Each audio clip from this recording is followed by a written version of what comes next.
China has just allocated over $14 billion for curbing the coronavirus outbreak. To talk more about it is our foreign affairs expert, Lisa Daftari, joining me once again from Los Angeles. Lisa, over $14 billion, what is the money going towards?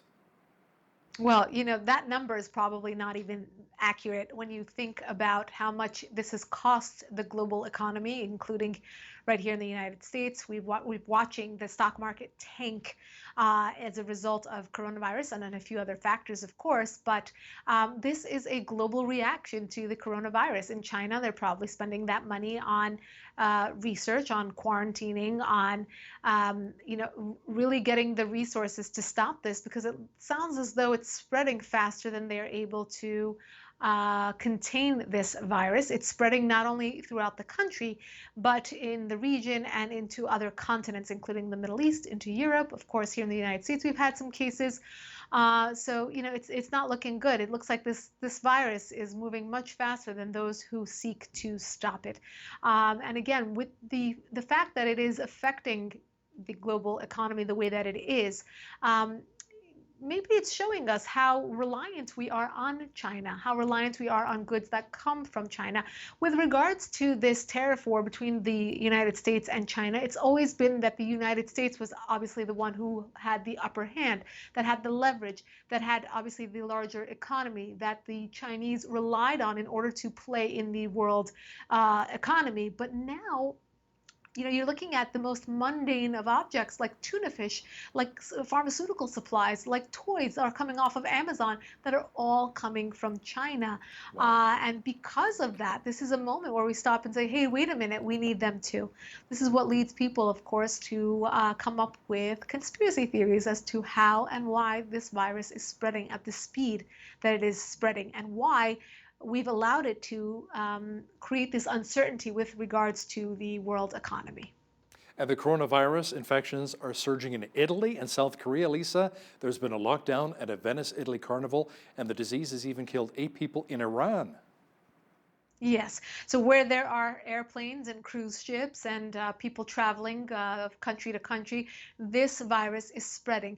In Italy, as you said, the carnival in Venice, this is something that people look forward to, that they travel to. It's affecting tourism all over the world.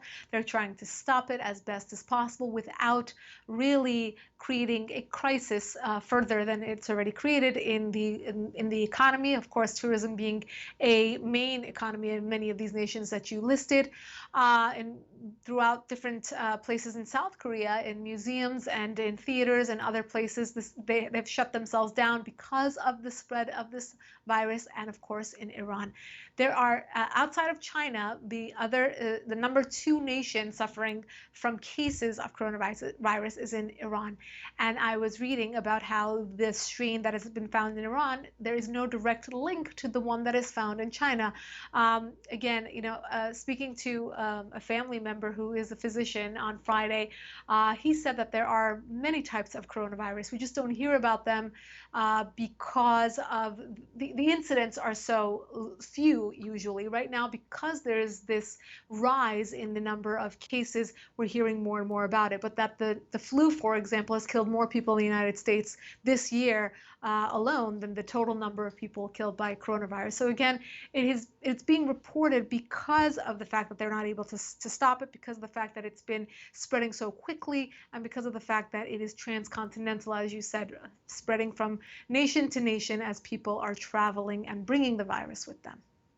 U.S. President Donald Trump says he's prepared to sign a peace deal with the Taliban. Lisa, there are certain things we need to know about the emerging peace deal between the Taliban and Washington. Yes. So, Hal, you and I have talked about this maybe every single week about how there are so many instances in which the Taliban are still terrorizing the people of Afghanistan, that they cannot be trusted as a partner on the ground there in Afghanistan. But the White House believes that they are the only viable solution for a future in Afghanistan, for a group that understands the people, that has clout, that has the base to be a leader in Afghanistan. Afghanistan. But we've always had the policy of not negotiating with terrorists. So what do we do with this situation? Well, Donald Trump is giving the Taliban a chance. This is not a ceasefire, but it's almost a trial period where we are looking to see and observing to see if the Taliban can behave themselves up until the 29th, which is the end of this week, to go forward with a deal that, again, will incentivize good behavior moving forward. You know, obviously, the optics on this are not good. They have proven themselves to be a terror organization and have not been able to keep to the many ceasefires that they have put into place over the last few years. But again, the goal here is for the United States to pull out of Afghanistan, to pull out of the Middle East, to stop having U.S. Military personnel killed there on the ground for a war that has been endless for 19 years. So, with that being the goal, with that being the bottom line, let's see if we can get there and strike a deal that will improve conditions for the people of Afghanistan moving forward. The U.S. once vowed to liberate Afghan women from the draconian repression of the Taliban, but that planned deal between the United States and insurgents offers no protections for the country's women who fear their hard-won rights could be lost. Right, and their fears are absolutely sound because you're looking at a region, a nation, and a group, the Taliban, that has not respected women's rights, that have not given the proper role to women as they have deserved and evolved to have and have gained those rights for themselves.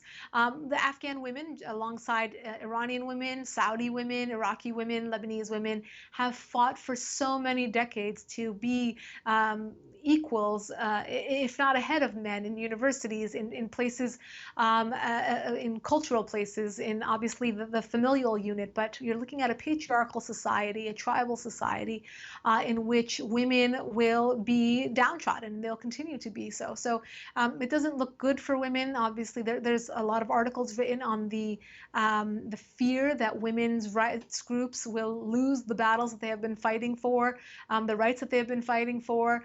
And this comes as no surprise when you have a Taliban, a terror organization that will be in charge of a nation. We can't expect better than that. But I think it's wonderful that this concept and this matter is being given a platform, that you're giving it a platform, Hal, and to talk about the women and what will happen to them. So I think as long as we keep talking about it, that's the best chance we can give to the Afghani women and other women all around the world to have their human rights or their rights in mind. Canadian Prime Minister Justin Trudeau was in Africa recently, Lisa, pushing for a seat on the UN Security Council. U.S. President Trump is also doing a little bit of traveling, and he's making his way to India. What's taking him there? Yes. Well, India being a major economy in that part of the world next to China, they're vying to be as important as China is. And because they are a rival, what better timing than to go on a day like now or this week where, the coronavirus has taken, basically taken China out of the game for now. Factories being closed there, coming off of the heels of the Chinese New Year. People have not gone back to work. And India is quite important in pharmaceuticals, in parts and supplies. So they want to play along also. And even though there has been this tit for tat with the president of India, Modi, and President Trump, there's always this very natural relationship between India and the United States. And they are hoping to kind of reinforce this relationship with a treaty, with a handshake, and of course, this amazing march that has shown what incredible fans Donald Trump has in India. One article I was reading talked about how the Indians hope to dazzle Donald Trump, and they hope to close the city off so that he doesn't see the garbage or smell the bad smells or see the poverty, things that they're not proud of, but to show him their best version of India, to give him a tour and to treat them like royalty on this trip. Angry Iranians are using social media to encourage an election boycott, Lisa. A recent report says voter turnout in Iran is below 50%. That's the first time since the 1979 Islamic Revolution.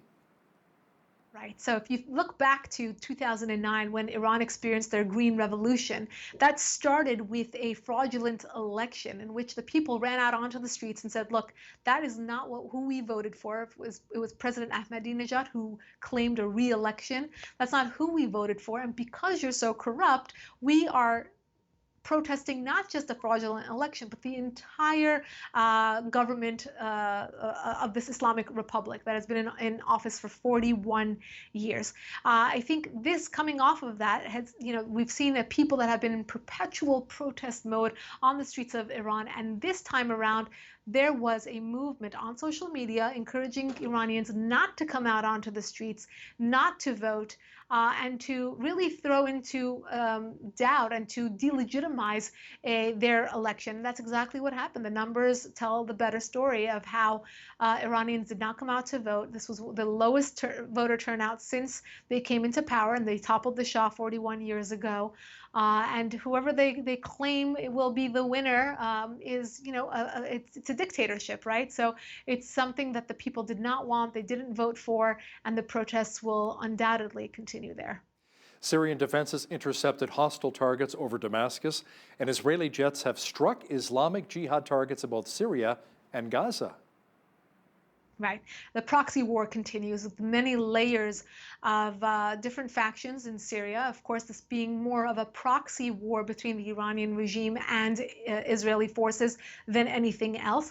Iran, of course, being in Syria in order to prop up the Bashar al-Assad regime, in order to spread its version of Shiite Islam throughout the region, in order to have a footstep in Syria. Iran has been there, has provided the boots on the ground there in order to prop up Bashar al-Assad and to kill any opposition groups that stand in his way. Alongside them, there's the Turks who are there to kill the Kurds. You have the Russians there who want to take advantage of the situation and have a foothold in the Middle East. And of course, Israel will not stand by to have this threat in the region. So a lot of missiles being fired throughout the Middle East.